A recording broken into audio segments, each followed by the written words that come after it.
Hello friends, இன்றைக்கி உங்கள் எல்லாருக்கும் பிடிச்ச ஒரு வீலாக் நான் காட்ட போகிறேன். இது வீக்கெண்ட் எடுத்த ஒரு வீலாக். இது எ டே இன் மை லைஃப் மாதிரி. இதில் வந்து நான் மீன் வாங்க போனது, மீன் வாங்கிட்டு வந்ததுக்கப்புறமா அதை எப்படி சுத்தப்படுத்துகிறேன், அதை யூஸ் பண்ணி செம்ம டேஸ்ட்டான ஒரு மீன் குழம்பு, மீன் வறுவல் பண்ணுறது, இதெல்லாமே நான் இந்த வீடியோவில் கவர் பண்ண போகிறேன். அது மட்டும் இல்லைங்க, உங்களுக்காண்டி ஸ்பெஷலாக நான் செஞ்ச ரெசிப்பியை என்னோடய ஹஸ்பண்ட் டேஸ்ட் பண்ணியும் காட்ட போகிறாரு. ஸோ கண்டிப்பாக இந்த வீடியோ உங்கள் எல்லாருக்கும் பிடிக்கும்னு நினைக்கிறேன். வீடியோ ஃபுல்லாக பாருங்கள்.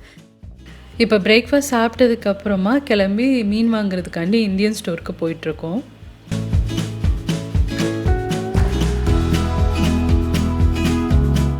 கடைக்கு வந்தாச்சுங்க. இதுதான் நான் சொன்ன கடை. இது பேர் வந்து ஏஷியன் ஃபுட்ஸ். இது வந்து பிளாக் ராக் அப்படின்ற இடத்துல இருக்குது. இங்கே வந்து நம்மளோட இந்தியன் ஐட்டம்ஸ் எல்லாமே கிடைக்கும். சமைக்கிறதுக்கு தேவையான மளிகை சாமான், அதே மாதிரி நம்ம ஊர் காய்கறிகள், நான்வெஜ் ஐட்டம் எல்லாமே இந்த கடையில் கிடைக்கும். மீன் வெரைட்டியும் நிறைய வச்சுருக்காங்க. அதாவது சீ ப்ரீம், சீ பேஸ், இந்த ஊர் மீன் இது எல்லாமே, சால்மன், அந்த மாதிரி ஃபிஷ்ஷஸ்லாம் இருக்குது. அதே மாதிரி ப்ரான்ஸு, கிராபும் இருக்கும். சில நேரத்தில் வந்து நம்ம ஊர் மீன், அதாவது அந்த மத்தி மீன் அப்படின்னு சொல்கிறோம் இல்லையா, அந்த மீன் கூட இங்கே கிடைக்கும்.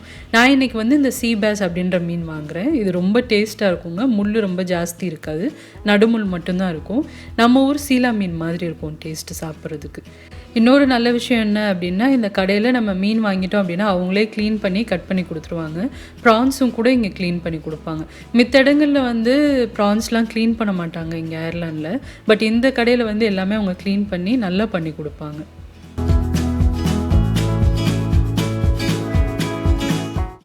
இப்போ சூப்பராக மீனை கட் பண்ணி க்ளீன் பண்ணி வாங்கியாச்சு. இனி இதை வீட்டுக்கு எடுத்துகிட்டு போயிட்டு எப்படி க்ளீன் பண்ணுறது, சமைக்கிறது அப்படின்னு நம்ம பார்க்கலாம். வீட்டுக்கு வந்தாச்சு. இப்போ நான் மீனை க்ளீன் பண்ண போகிறேன்.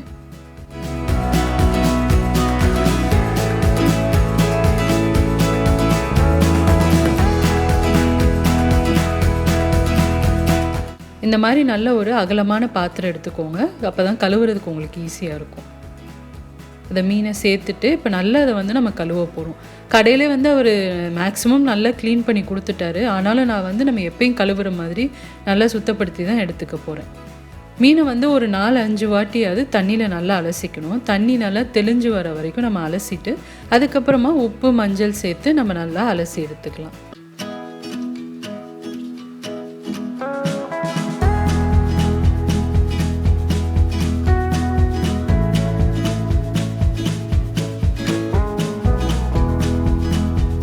இப்போ 4-5 வாட்டி நான் நல்லா அலசிட்டேன். தண்ணி நல்லா தெளிஞ்சு வந்துருச்சு.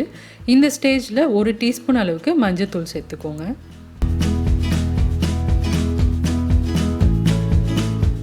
அடுத்ததாக கல்லுப்பு சேர்த்துக்கலாம். ஒரு கையளவுக்கு கல்லுப்பு சேர்த்துக்கிறேன். இப்போ இதை நல்லா பெரட்டிக்கலாம். பெரட்டிட்டு ஒரு 5-10 நிமிஷம் அப்படியே ஊற வச்சுருங்க.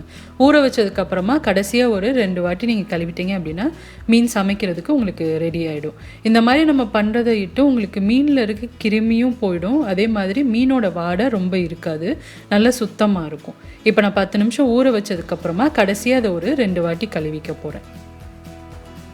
இந்த மாதிரி தாங்க எந்த மீனாக இருந்தாலும் நம்ம சுத்தப்படுத்தணும் அப்படின்னா மீனோட வாடை சுத்தமாக இருக்காது. இப்போ நான் மீன் வந்து இன்றைக்கி குழம்பும் பண்ண போகிறேன், வறுக்க போகிறேன். அதனால் 2 பாதியாக நான் மீனை பிரிச்சுக்கிறேன்.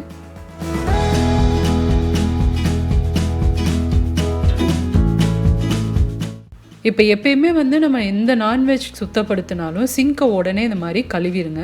கழுவிட்டீங்க அப்படின்னா உங்களுக்கு அந்த கவுச்சி ஸ்மெல் இல்லாமல் இருக்கும்.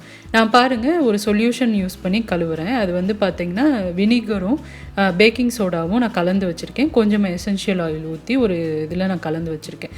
அதை யூஸ் பண்ணி தான் நான் கழுவிக்கிறேன். அதுக்கப்புறமா நம்ம பாத்திரம் கழுவுற லிக்விட் இருக்கும் இல்லையா, அது கொஞ்சமாக சேர்த்துருக்கேன். சேர்த்துட்டு நல்லா அந்த மாதிரி சுத்தப்படுத்திக்கலாம்.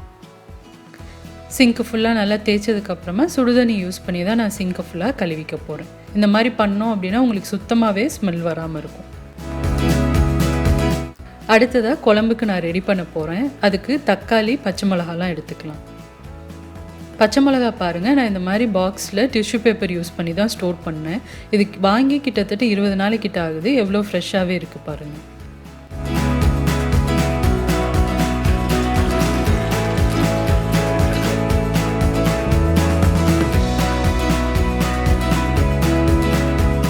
குழம்பு வைக்கிறதுக்கு முன்னாடி நம்ம மீனை ஊற வச்சிடலாம். அதுக்கு இங்கே ஒரு பெரிய பாத்திரம் எடுத்திருக்கேன். அதில் 1/4 டீஸ்பூன் அளவுக்கு மஞ்சள்தூள் சேர்த்துக்கோங்க.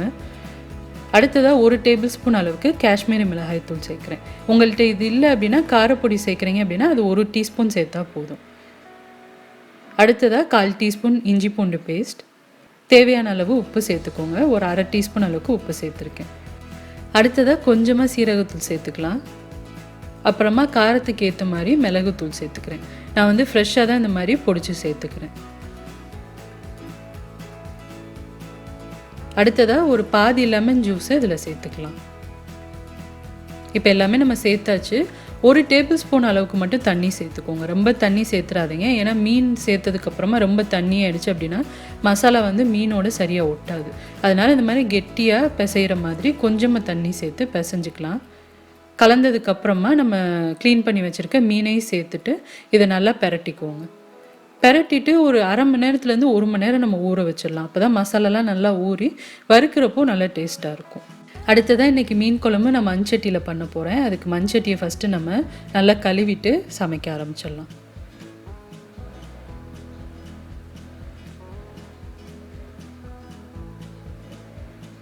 இப்போ சட்டி நல்லா சூடானதுக்கப்புறமா 2 குழிக்கரண்டி அளவுக்கு நல்லெண்ணெய் சேர்த்துக்கிறேன். நல்லெண்ணெயில் மீன் குழம்பு வச்சோம் அப்படின்னா ரொம்ப டேஸ்ட்டாக இருக்கும். எண்ணெய் சூடானதுக்கப்புறமா 1/4 டீஸ்பூன் அளவுக்கு கடுகு உளுத்தம் பருப்பு, அது நல்லா பொரிஞ்சதுக்கப்புறமா 1/4 டீஸ்பூன் அளவுக்கு வெந்தயம் சேர்த்துக்கோங்க. அடுத்ததாக 1/4 டீஸ்பூன் சோம்பு சேர்த்துக்கலாம். இப்போ இதெல்லாமே நல்லா பொரிஞ்சதுக்கப்புறமா கறிவேப்பிலை சேர்த்துக்கோங்க. அடுத்ததாக 2 பச்சை மிளகாய் கீறி வச்சுருக்கேன், அதையும் சேர்த்துக்கலாம். அடுத்ததாக மீடியம் சைஸ் வெங்காயம் நான் பொடியாக கட் பண்ணி வச்சுருக்கேன். சின்ன வெங்காயம் சேர்த்து பண்ணோம் அப்படின்னா நல்லாயிருக்கும். எனக்கு இங்கே கிடைக்காதனால நான் பெரிய வெங்காயம் இன்றைக்கி யூஸ் பண்ணியிருக்கேன். இப்போ அதை நல்லா கிளறிட்டு நல்லா ப்ரௌன் ஆகிற வரைக்கும் வதக்கிக்கோங்க. இப்போ அடுத்ததாக குழம்புக்கு தேவையான அளவு புளியை நம்ம கரைச்சிடலாம். நான் பாருங்கள் ரெடிமேடாக இந்த மாதிரி வீட்டிலே புளி பேஸ்ட்டு தயார் பண்ணி எப்போயுமே ஃப்ரிட்ஜில் வச்சுருப்பேன். ஸோ இது இருக்கிறனால எனக்கு ரொம்ப ஈஸியாக இருக்கும். இந்த மாதிரி புளி பேஸ்ட் இருந்தது அப்படின்னா அதில் வந்து ஒரு 2 டீஸ்பூன் அளவுக்கு சேர்த்துக்கலாம்.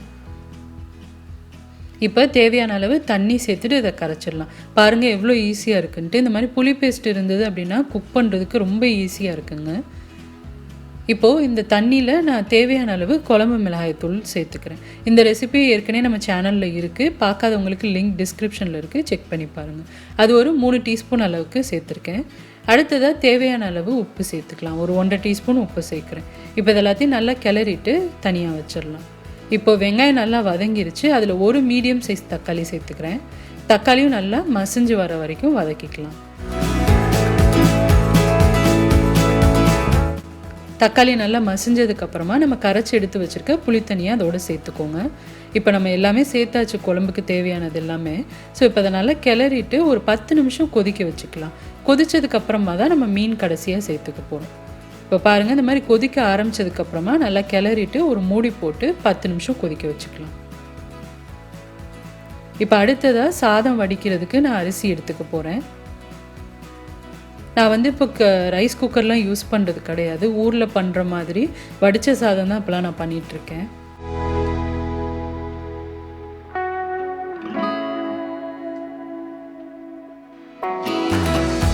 இப்போ குழம்பு பாருங்கள் 10 நிமிஷமாக கொதிச்சிருக்கு. இதை நல்லா கிளறிட்டு நம்ம வந்து மாங்காய் சேர்த்துக்கலாம். மாங்காய் சேர்த்தோம் அப்படின்னா மீன் குழம்புக்கு நல்ல வாசம் கொடுக்கும், டேஸ்ட்டும் ரொம்ப நல்லாயிருக்கும். ஒரு சின்ன சைஸ் மாங்காய் சேர்த்துருக்கேன். அதுக்கப்புறமா நம்ம சுத்தப்படுத்தி எடுத்து வச்சுருக்க மீன் அதில் சேர்த்துக்கலாம். மீன் சேர்த்ததுக்கப்புறமா கரண்டி போட்டு கிண்டக்கூடாது. இந்த மாதிரி எடுத்து லேசாக அப்பப்போ குலுக்கி விட்டீங்க அப்படின்னா நல்லா உங்களுக்கு எல்லா பக்கமும் மீன் சரியாக வெந்து கரெக்டாக வந்துடும். கரண்டி போட்டோம் அப்படின்னா உடஞ்சி போயிடும்.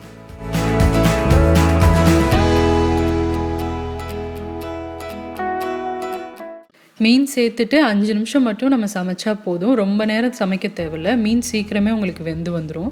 பாருங்கள் நல்லா எல்லாமே வெந்துருச்சு. இப்போ நம்ம குழம்பு ரெடி ஆயிடுச்சு, இறக்கி வச்சிடலாம். சாதமும் வெந்துருச்சு, பார்த்துட்டு நம்ம அதை வடிச்சிடலாம்.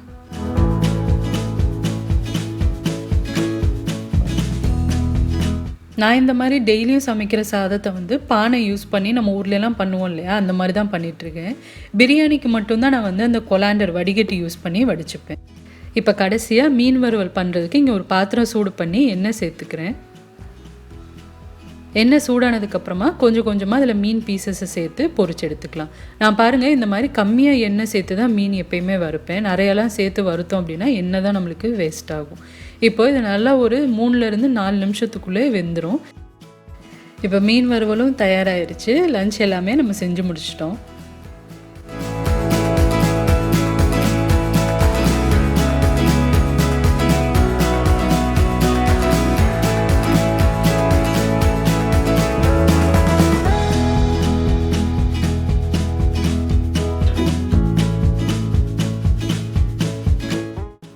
மணக்க மணக்க மீன் குழம்பு சாப்பாடு தயாராகிடுச்சு. இப்போ நான் ஹஸ்பண்டுக்கு பரிமாறிட்டுருக்கேன்.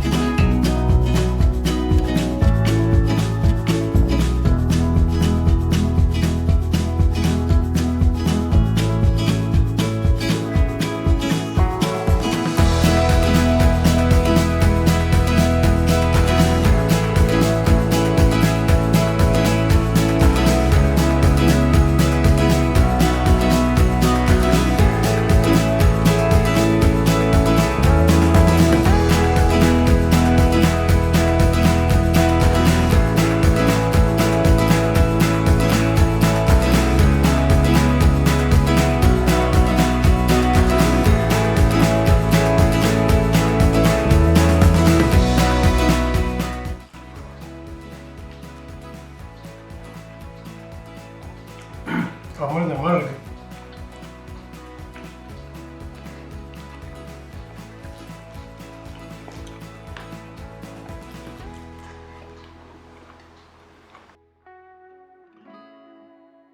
மீன் சூப்பராக இருக்குது.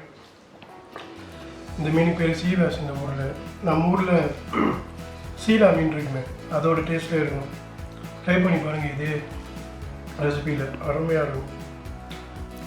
அவர் சாப்பிட்றத பார்த்தா எனக்கே செம்ம பசி வந்துருச்சு. அதுக்கப்புறமா நானும் போய் சாப்பிட ஆரம்பிச்சிட்டேன். ஸோ அவ்வளோதாங்க இந்த வீடியோ. உங்களுக்கு ரொம்ப பிடிச்சிருக்கும் அப்படின்னு நினைக்கிறேன்.